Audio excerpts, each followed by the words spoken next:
یہ ریڈیو صدائے حریت جموں و کشمیر ہے۔ محمد طارق اپڈیٹس کے ساتھ۔ بھارت میں متنازع شہریت ترمیمی بل بھارتی صدر رام ناتھ کووند کی طرف سے منظوری کے بعد یہ پورے بھارت میں اب قانون بن چکا ہے۔ اس متنازع بل کے منظور ہونے کے بعد پورے بھارت میں پرتشدد مظاہرے جاری ہیں۔ شمال مشرقی بھارتی ریاستوں میں کئی ریلوے اسٹیشن نظریات کیے گئے۔ اعصاب میں پولیس کی براہ راست فائرنگ سے 3 افراد مارے گئے ہیں۔ متعدد پروازیں اور ٹرینوں کی آمد و رفت منسوخ کر دی گئی ہے۔ یونیورسٹیوں کے امتحانات ملتوی کر دیے گئے ہیں۔ مظاہرین نے RSS کے دفتر میں توڑ پھوڑ اور اسے آگ لگانے کی کوشش کی، جبکہ آسام کے وزیر اعلیٰ سونووال اور BJP کے وزیر رمیشور تیلی کے گھروں کو بھی نشانہ بنایا گیا۔ اس متنازع بل کو یونین مسلم لیگ کی طرف سے بھارتی سپریم کورٹ میں چیلنج کر دیا گیا۔ متنازع مسلم مخالف بل منظور ہونے کے بعد بھارتی ریاست مہاراشٹر میں تعینات انسپکٹر جنرل رینک کے اعلیٰ مسلم پولیس افسر عبد الرحمان نے سول نافرمانی کرتے ہوئے احتجاجاً عہدے سے استعفیٰ دے دیا۔ ان کا کہنا تھا کہ شہریت سے متعلق متنازع بل میں واضح طور پر مسلمانوں کے ساتھ امتیازی سلوک برتا گیا۔ ایک امریکی کانگریس کے رکن نے کہا ہے کہ بھارتی شہریت ترمیمی بل سے مسلمان دوسرے درجے کے شہری بن جائیں گے۔ آندرے کارسن نے اسے ایک خطرناک اقدام قرار دیتے ہوئے کہا کہ بھارت نے بین الاقوامی اصولوں کو نظر انداز کرتے ہوئے کشمیری عوام کی جمہوری خواہش کو نظر انداز کیا ہے۔ پاکستانی وزیر اعظم عمران خان نے کہا ہے کہ مودی حکومت کے تحت بھارت منظم انداز میں اپنے ہندو بالادستی کے ایجنڈے کی جانب بڑھ رہا ہے۔ اپنے ٹویٹس میں عمران خان نے کہا، دنیا کو صورتحال کا ادراک کرتے ہوئے آگے بڑھنا چاہیے، اس سے پہلے کہ دیر ہو جائے۔ مقبوضہ کشمیر میں غیر انسانی محاصرہ اور لاک ڈاؤن 131 روز سے جاری ہے۔ امریکی کانگریس کے رکن اسٹیو واٹکنز نے 5 اگست کے بعد مقبوضہ کشمیر کی صورتحال پر تشویش کا اظہار کیا ہے۔ اپڈیٹس ختم ہوئے۔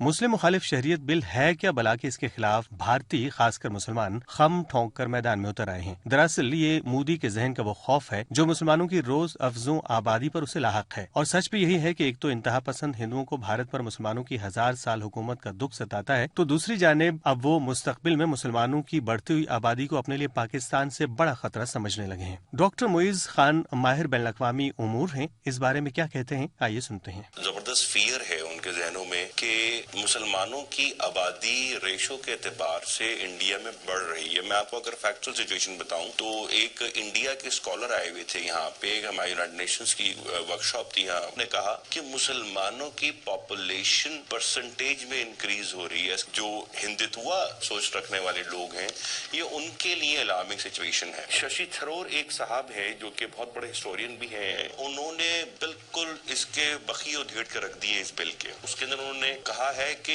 آج اس بل کے اگر یہ پاس ہو جاتا ہے تو جملہ میں کوٹ کر انہوں نے بولا کہ اس کے بعد آپ یہ بات پروف کر دیں گے کہ Jinnah was right and Gandhi was wrong. Modi کے اعصاب پر چھایا مسلمانوں کا خوف جلد ان سے جموں کشمیر جیسی غلطیاں بھارت میں دہرانے کا سبب بنے گا، جس سے اگلی منزل ہوگی بھارت میں ایک نیا پاکستان، اور اس کی بانی ہوگی RSS اور اس کا رویہ۔